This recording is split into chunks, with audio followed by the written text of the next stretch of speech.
मैं स्वप्न में देखता हूँ किताबों से भरी पूरी दुनिया।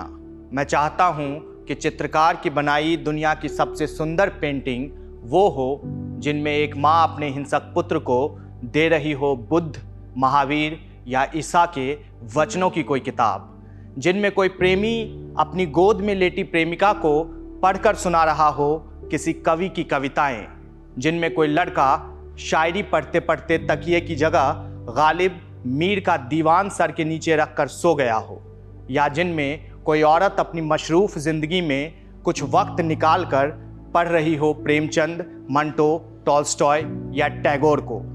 मैं चाहता हूँ दुनिया का सबसे उम्दा संगीत किताब के उड़ते पन्नों की ध्वनि से आए, या निकले गहन सन्नाटे में किसी किताब के पन्ने को पलटने की आवाज़ से। मेरी ख्वाहिश चाहती है ऐसी दुनिया जिसमें बेटियां ब्याहते समय पिता देखें ससुराल में ज़मीन, मकान, पूंजी के अलावा किताबों का एक कमरा भी। एक ऐसी दुनिया जिसमें सबसे उम्दा किस्म के इत्रों की सुगंध पुरानी किताबों की महक की तरह हो। नमस्कार, मेरा नाम है संकल्प और मैं आज आपको बताऊंगा क्यों आक्रांताओं और दंगाइयों के निशाने पर किताबें होती हैं। दुनिया का एक मुल्क है सीरिया। यह एकमात्र ऐसा मुल्क है जिसके लिए है और था दोनों शब्दों का प्रयोग लगभग एक जैसा होगा। यहाँ का एक छोटा सा शहर है दराया। जब साल 2011 में गृह युद्ध शुरू हुआ तो दराया में बशर अल असद की सेना ने कई जगहों पर बमबारी की और अपने विरोधियों को खत्म करने के लिए शहर को लगातार तबाह करता रहा। असद विरोधी समूह यहाँ वहाँ बचने के लिए छिप रहे थे। उनकी मौत आज नहीं तो कल निश्चित थी। इस अराजकता के बीच कुछ लोगों ने बमबारी में जो घर मलबों के ढेर में तब्दील हो गए थे उन घरों से जान पर खेलकर पुस्तकों को ढूंढना शुरू किया और एक खंडर हो चुके इमारत के तहखाने में एक अस्थायी पुस्तकालय यानी टेम्परेरी हिडन लाइब्रेरी की स्थापना की। इन्होंने मलबों से करीब 14,000 किताबें इकट्ठी की थी।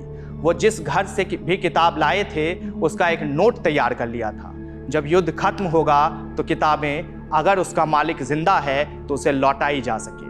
बहरहाल धीरे धीरे ये जगह चर्चा का एक महत्वपूर्ण केंद्र बन गया। इस लाइब्रेरी में 14वीं सदी के ट्यूनीशिया के महान इतिहासकार इब्न खालिदून से लेकर फ़लस्तीनी कवि महमूद दरकश तक पर चर्चा होने लगी। जानकारी के मुताबिक साल 2016 में राष्ट्रपति बशर अल असद के सैनिकों ने पुस्तकालय का पता लगा लिया। किताबें लूट ली गई, कई लोग फिर से मारे गए, कई भाग गए। इस पूरी घटना पर द बुक कलेक्टर ऑफ दराया नामक पुस्तक पत्रकार डेल्फिन मिनोई ने लिखी है। इस किताब में एक जगह असद सत्ता का विरोधी एक व्यक्ति कहता है, युद्ध और दंगे विनाशकारी हैं, यह भावनाओं का कत्ल कर देता है।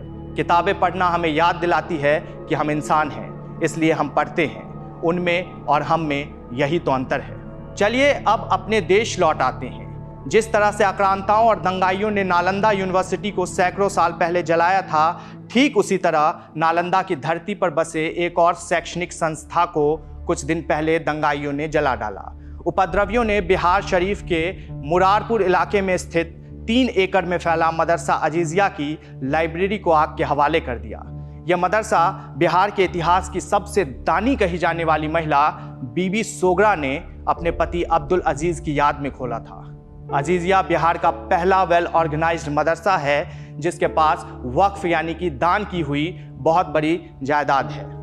रजिस्ट्री के हिसाब से ये बिहार के 6ठे नंबर की मदरसा है। सोगरा बीबी अपनी सारी जायदाद, जिनमें कई जिलों में उनकी करीब 17,000 एकड़ ज़मीन थी, उसको जन कल्याण के लिए दान कर दिया था।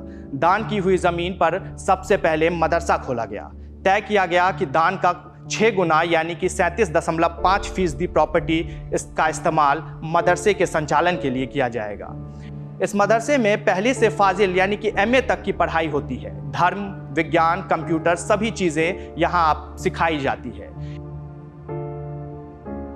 इस मदरसे में 1990 से चलाई जा रही अजीजिया लाइब्रेरी अब खाक हो चुकी है।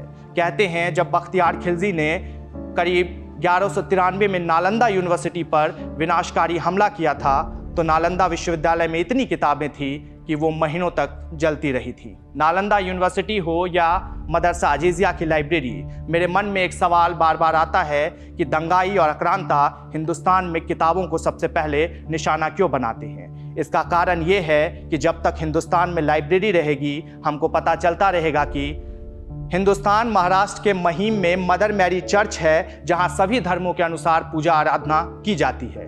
हिंदुस्तान गुजरात के पिराना में इमाम शाह बाबा का मज़ार है, जिसकी देखभाल हिंदू पटेल करते हैं।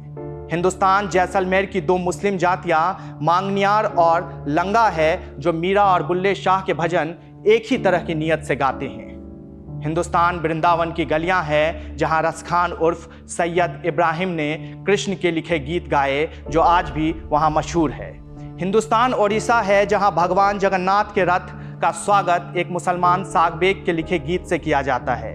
हिंदुस्तान भगवान राम हैं, जिनके लिए एक मुस्लिम धर्म के अनुयायी अल्लामा इकबाल ने कहा था, है राम के वजूद पे हिंदुस्तान को नाज, अहले नज़र समझते हैं उसको इमाम हिंद। हिंदुस्तान उसी इस्लाम धर्म से संबंध रखने वाले हजरत मोहानी का है, जिन्होंने कृष्ण की नगरी मथुरा को लेकर कहा था, हसरत की भी कबूल हो मथुरा में हाजिरी। हिंदुस्तान शायर मोहसिन काकरोवी की वो पंक्तियां हैं, जिसमें वो कहते हैं, समते काशी से चला जानिबे मथुरा बादल, जब तक ब्रज में कन्हैया है ये खुलने का नहीं। हिंदुस्तान हुसैनी ब्राह्मणों का वो कुनवा है, जो करबला के मैदान में यजीद के जुल्म के खिलाफ हजरत अली का साथ दे रहा था। हिंदुस्तान की नींव में हर मजहब इस तरह बसा है कि कोई चाह कर भी इसे खत्म नहीं कर सकता। हिंदुस्तान इसलिए दुनिया के दूसरे देशों से मुख्तलिफ है। यहाँ कोई भी किसी भी धर्म को मान सकता है, कोई भी किसी की भी आराधना कर सकता है। ये देश आस्तिकों का भी है और नास्तिकों का भी। ये बात लाइब्रेरी में रखी किताबें सिखाती है।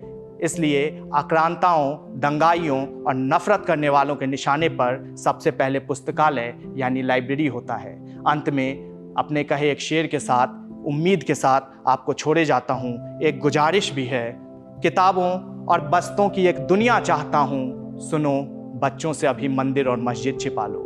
अपने बच्चों को लाइब्रेरी भेजिए, पढ़ने दीजिए, ताकि कल को वो हिंदुस्तान का सही मतलब जान सकें और मोहब्बत के पक्ष में खड़े हों। वो उस दंगाई भीड़ का हिस्सा ना हो जो किताबों को जलाने में विश्वास रखती है।